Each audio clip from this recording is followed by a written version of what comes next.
Tras esparcir las cenizas de Joshua en la montaña cercana del monasterio de Rombuk, David parte de regreso a Boston con el libro marrón, regalo de Joshua antes de morir.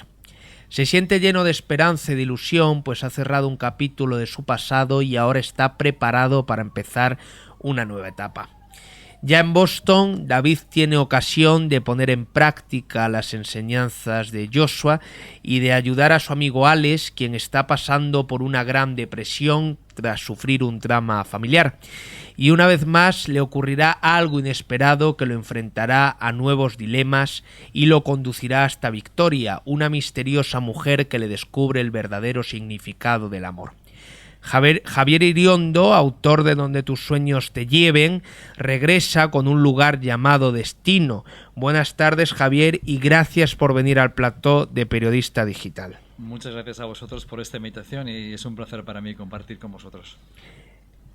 Un lugar llamado Destino continúa justo después donde terminaba el anterior libro, Donde tus sueños te lleven, que me comentabas que acaba de salir la 13ª edición, ¿verdad? Sí, está en la 13ª edición y el libro sigue creciendo, sigue tocando vidas y el boca a boca realmente es espectacular. Hay gente que ha regalado muchísimos libros a otros porque les ha ayudado mucho y realmente es un libro ahora mismo recomendado por muchos psicólogos, psiquiatras, entre deportistas y para cualquier persona que realmente esté buscando algo más, ¿no? Sí, está ayudando a mucha gente. Me figuro que el hecho de que Pablo Matos lo recomendase y todo este tipo de cosas habrá ayudado mucho, ¿no? Sí, también ayuda. El prólogo de él. Es decir, el libro llegó a Pablo, yo no conocía de nada, absolutamente de nada a Pablo. Yo un día dejé caer el libro todavía con un montón de patadas ortográficas en A4 con anillas, con una carta ahí en el estudio. Y llegó a sus manos, lo abrió, le picó la curiosidad la carta y lo leyó. Yo lo único que le dije era que si el libro le llegaba al alma, si el libro le inspiraba, le ayudaba de alguna manera, le pedí una opinión. Y unas semanas después me envió un email demoledor, absolutamente espectacular de cómo le impactó el libro. Y me llamó, me quiso conocer, te tengo que ver, esto es increíble. Y me dijo, él se propuso hacer el prólogo, él dijo, ¿no tienes editorial? ¿Cuál quieres? Porque es que esto es muy fuerte, ¿no? Y fue así, un poco que no fue una recomendación por ser amigo de, ¿no? Sino porque cómo le impactó el libro. Y él hizo un vídeo hablando del libro. Y antes de que saliese el libro dijo, aquí hay un bestseller, o sea que cuidarlo muy bien, ¿no? Y obviamente luego acertó. O sea que ha sido también un empuje, ¿no? Mucho, pero ha sido algo que ha salido de él porque realmente le llegó, no por un favor de amigo, desde luego. Comentaba al principio, te decía que este libro continúa... Sí, donde quedó el otro, ¿no? En el otro libro... es la historia de alguien, ¿no? Que cuando está a punto de cumplir su sueño, cuando está a pocos metros de la cima del Himalaya, es una historia desde la cima del Lhotse, es una historia basada en hechos reales, absolutamente. Y de repente ese sueño se convierte en una pesadilla cuando tiene un accidente dramático que tiene que tomar una persona una decisión cruel y a raíz de ahí su vida se desmorona absolutamente. Y eso es lo que nos ocurre en muchas ocasiones. No hace falta a veces que ocurra nada muy dramático, pero todo el mundo pasa por algún momento en la vida en el que parece que absolutamente todo se derrumba a tu alrededor, en el que todo lo que esperabas se cae, nada sale, nada funciona y pierdes el control de tus emociones y de tus pensamientos. Y en el primer libro es la conquista de sí mismo, la conquista de esa persona que se cae al más fondo, ¿no? de las alcantarillas de la vida y consigue volver a renacer con la ayuda de Joshua. Y cuando acaba el libro, ahora el nuevo libro retoma en ese punto y tiene que volver a casa. Vuelve a casa, vuelve a Boston y vuelve con ese manual de la vida que le había regalado Joshua en su último instante. Pero ahora tiene que poner el conocimiento en práctica, ¿no? Una cosa es la teoría y una cosa es lo que sabemos y otra cosa es cómo aplicamos lo que sabemos. Porque si hiciésemos lo que sabemos nos sería todo muchísimo mejor, ¿no? Pero luego a la hora de la realidad, es cómo te enfrentas al entorno, cómo te afecta el entorno, lo que pasa a las personas, pues ahí viene el dilema. Y es lo que encontramos en este nuevo libro. En el anterior, en Donde tus sueños te lleven, había numerosos elementos autobiográficos. Sí. No sé si en este... También, ¿no? También, mucho. Totalmente. Es decir, aquí hay una historia basada en una persona que tiene una pérdida de su hija, ¿no? Y cómo ocurre está basada en una historia que ocurrió con mis sobrinas, que cayeron cuando tenían 13 meses en un carrito de bebés. Un golpe de viento arrastró el carrito y cayó de unos 6 metros de altura al mar en invierno en el Cantábrico, quedó boca abajo el cochecito. Bueno. Y bueno, pues fue un drama que al final, por suerte, las consiguieron salvar, ¿no? Porque se tiraron al agua en invierno frío, el carro allá, boca abajo, el carro había hecho un efecto embudo, con lo cual se tiró mi cuñada al agua, se tiró otra persona, pero cuando intentaban empujar el carro, en vez de poder levantarlo, se hundían ellos, no había manera. Ya. Y de repente, del griterío de la gente que había por allí, en el puerto de Motrico, el pueblo de Yarramendi, esto fue ahí, y de repente alguien escuchó los gritos, que estaba en una casa al lado, estaba echando la siesta y salió en calzoncillos corriendo. Fue corriendo, habría pasado como mucho, no sé, un minuto más o menos, y luego se tiró al fondo y este era un buceador profesional. La suerte que de ese momento, del destino, de lo que sea. Se tiró más abajo y salió muy rápido hacia arriba, pegó un golpe y consiguió desencajar ese efecto embudo y le dieron la vuelta al carro. La suerte era que había quedado una bola de aire dentro y las niñas no habían tragado agua. Bueno. Entonces la pudieron recuperar, ¿no? Entonces yo, con dos historias, en el libro lo cambio un poco toda esa historia, pero esa es la historia inicial de alguien que sufre algo así. Y a partir de ahí llega David y con lo que le ha pasado anteriormente, cuando descubre cómo está esa persona por la pérdida que ha ocurrido, consigue comenzar a cambiar su vida, ¿no? En base a su propia experiencia y en base a lo que le enseñó Joshua. Y ahí nace toda la historia del nuevo libro, una historia de superación increíble. Y todo lo que pasa después son todo historias basadas en cosas reales de la vida que a todos nos ocurre en algún momento. Sí, porque el libro está a caballo entre la novela, entre la narración y el libro de autoayuda, el libro de testimonio, ¿no? Es más novela este libro, mucho más que el otro. Sí, porque hay una peripecia argumental. Hay más peripecias, hay más personajes, luego de repente aparece ocurre una historia increíble en el metro, aparece una mujer impresionante que le deja descolocado a David y que le va a dar unas verdaderas lecciones sobre el mundo de la pareja y del amor. Y entonces hay muchas más cosas por ahí en este libro, en plan, hay más saltos bajos, más intrigas, más movimiento, con lo cual tiene más de novela que el anterior. Sí.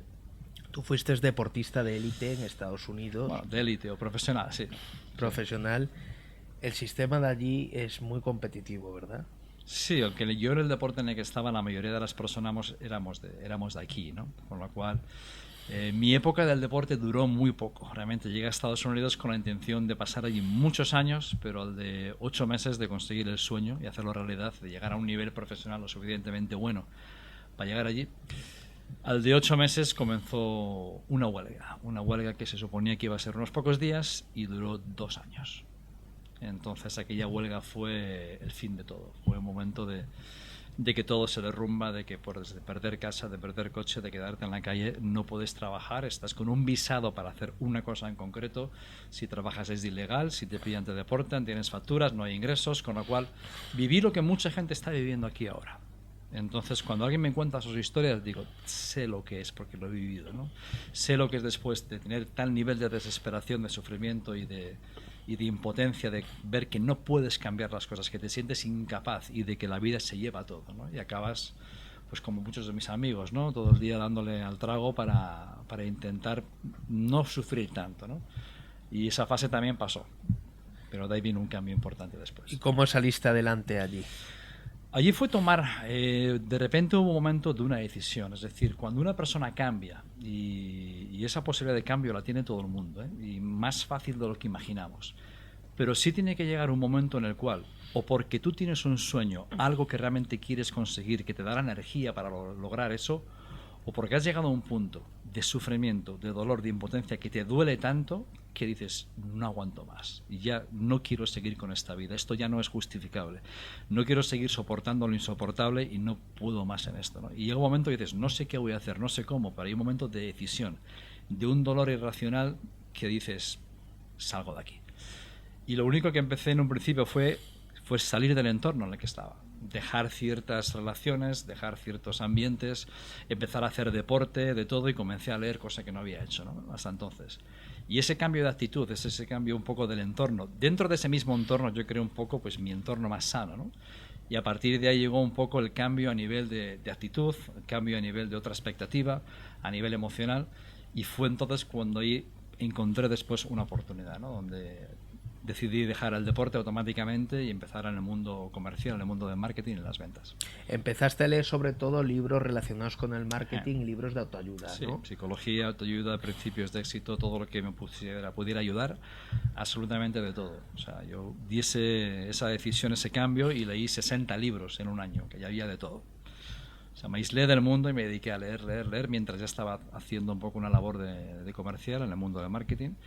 Y ese cambio de estar todo el día en un entorno corrosivo y tóxico, ¿no? A veces, de estar todo el día hablando del problema y del problema y del problema, que ocurre muchísimo aquí, ¿no? Es decir, tenemos una barbaridad de expertos que todo el día hablan del problema. Yo estoy esperando que aparezcan expertos que hablen de las alternativas.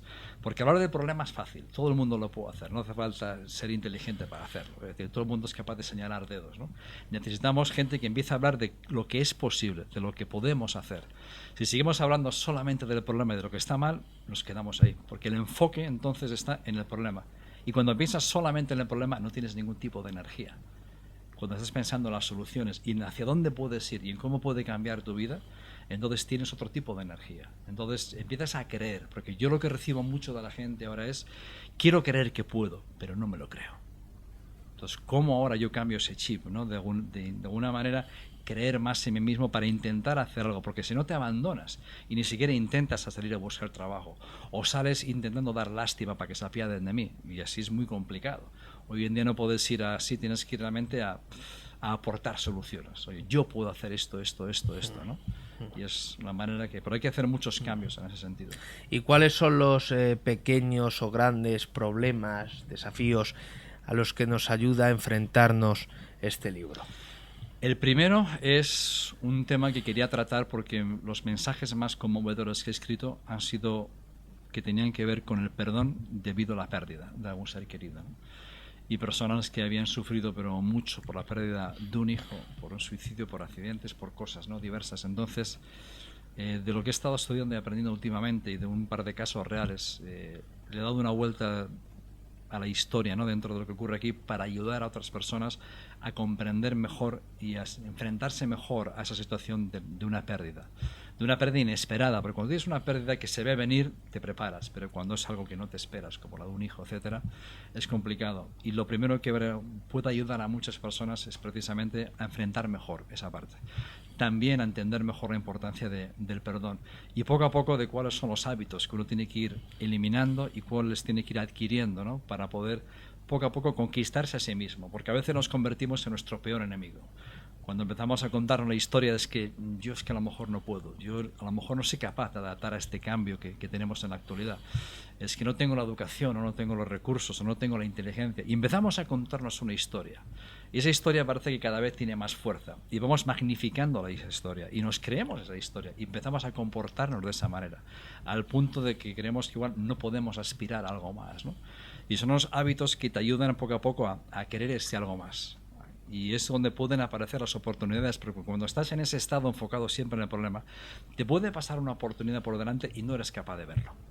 Sí, porque mucho de lo que somos es gracias a lo que nosotros pensamos que somos. Total. Y a cómo nos ven los demás. ¿Y cómo crees que te ven los demás? ¿Y cómo crees que te ven los demás? Que ese sería otro punto de vista, ¿no? Hay dos factores. Esto, ¿no? Que dice, hay dos hombres conversando y dos hombres hablando, pero en realidad son 6. Esto que se dice siempre, ¿no? El que mira, que mira, o más. Sí, efectivamente. O más, ¿no? Porque luego hay uno que tiene el muchos que ve personajes. desde fuera, el que... Sí, al final tú eres tus pensamientos dominantes. La cuestión es cuáles son la calidad de tus pensamientos. La calidad de tus pensamientos determina la calidad de tus emociones. Y donde vives es donde vives a nivel emocional. Tu calidad de vida depende de la calidad de tus emociones. Eso depende de en qué estoy pensando. En todo el día lo mal que están las cosas y todo el día estoy viendo todo lo peor y todo lo negativo. O me aíslo un poco de eso, reconociendo el problema, no negándolo, pero empiezo a pensar en qué es lo que puedo hacer. Y entonces empiezas a recuperar energía. Uno de los mayores problemas hoy en día es la pérdida de identidad. Y es el motivo número 1 del aumento de suicidios, que ha subido en un 11%, del que nadie habla porque está prohibido hablar de ello, ¿vale? Y de eso es complicado hablar. Pues no te dejan. Pero... Aquí puedes decir lo que quieras, ¿eh? Pero ¿por qué no pasa eso? No, pero normalmente está prohibido, ¿no? Ayer también estaba en Antena 3, etcétera. Eso es un tema que no se puede ni mencionar. Pero ¿por qué ocurre muchas veces? Porque nos han enseñado a valorarnos en función de nuestros logros. Y desde pequeñitos. Hablamos de amor incondicional. Lo que yo te diga. El amor incondicional dura 1 año. Cuando tú naces te dan todo el amor del mundo. Puedes llorar, patalear, cagarte encima, que no haces nada, que te dan todo el amor. Pero ya al de poco empiezan a poner condiciones. Y empiezan a enseñarte, y que si luego empiezan un poco en plan amenaza, motivación, que si haces esto no tienes lo otro, que si no te dejo ver la televisión, tienes que conseguir ciertas cosas. Si sacas buenas notas, qué bien, qué bueno. Si suspendes, mira qué burro eres. Y dices, parece que si no hago esto bien, no me quieren tanto. Si no consigo, si no gano esta carrera, si no logro lo otro, parece que no valgo tanto. Y entonces empezamos a intentar hacer cosas para sentirnos más valorados. Y entonces, ¿qué ocurre? Supuestamente, pues la gente cree a estas alturas de la vida debería ya haber conseguido ciertas cosas, debería de tener ya un trabajo estable, debería tener una mejor situación laboral, una mejor situación familiar, y en muchas ocasiones eso no es así. Y cuando una persona asumía que mi vida debería de ser de cierta manera y no lo consigue, se siente más pequeño. O mucha gente hoy en día que tenía una casa, un negocio, un trabajo y lo ha perdido. Y dice, mira quién yo era y ahora mira quién soy. No soy nadie. Entonces, su identidad estaba basada en esa casa, en ese trabajo, en ese puesto, en esa imagen. No estaba basada en valores. Estaba basada en todo eso que ante los demás le hacía ser más importante. Y al perder eso, ¿por qué eso? Porque eran cosas materiales. Y ese es uno de los problemas, ¿no? De que hoy en día hay que trabajar mucho la parte del aspecto emocional, de decir, tú no eres lo que tienes. Tu cuenta del banco en nada tiene que ver con tu calidad como ser humano. Pero si tu imagen depende un poco de lo que los demás piensan de ti, pues vas mal, ¿no? Pero es que ese es el problema, ese es el problema. Gran parte de lo que está sucediendo hoy, cuando pensamos que las personas son números, cuando pensamos que las ciudades son negocios, antes que lugares agradables en donde vivir, etcétera, ¿no? Sí, eso pasa, es así. Y hay que hacer un trabajo enorme, ¿no? El aspecto emocional. Hemos estado un par de décadas, sobre todo, donde ha habido una pérdida de valores espectacular, donde todo estaba basado en el exterior, ¿no? Y todo el mundo mira qué bien y bueno, y aparentando y pretendiendo que todo está bien, etcétera. Pero si te pasas la vida pretendiendo, intentando impresionar, intentando aparentar ser lo que no eres, es una garantía absoluta de infelicidad. ¿Por qué? Si te pasas tu vida actuando, intentando impresionar a los demás, cuando tú llegas a casa solo, puedes engañar al resto del mundo, pero a ti no. Y cuando tienes que mirarte a ti mismo al espejo y tienes que, al final te dices, ¿quién soy? ¿No? Pues si estoy vendiendo una imagen, estoy vendiendo un protagonista de otra historia, acabas mal siempre, acabas en un vacío. De todos los testimonios que has recogido, de todas las cosas que la gente que ha leído el libro te han contado, de cómo el libro les ha cambiado la vida, de cómo el libro les ha ayudado, de cómo problemas personales que ellos han tenido, todo este tipo de cosas, ¿cuál es la anécdota o cuál es el momento que a ti más te ha impresionado? Ahí yo creo que 2, 3, ¿no? Hay uno en concreto que me impresionó mucho. Y fue uno de los... Al de pocos días de salir el libro, salí el libro y recibí una carta de unas 3 páginas, ¿no?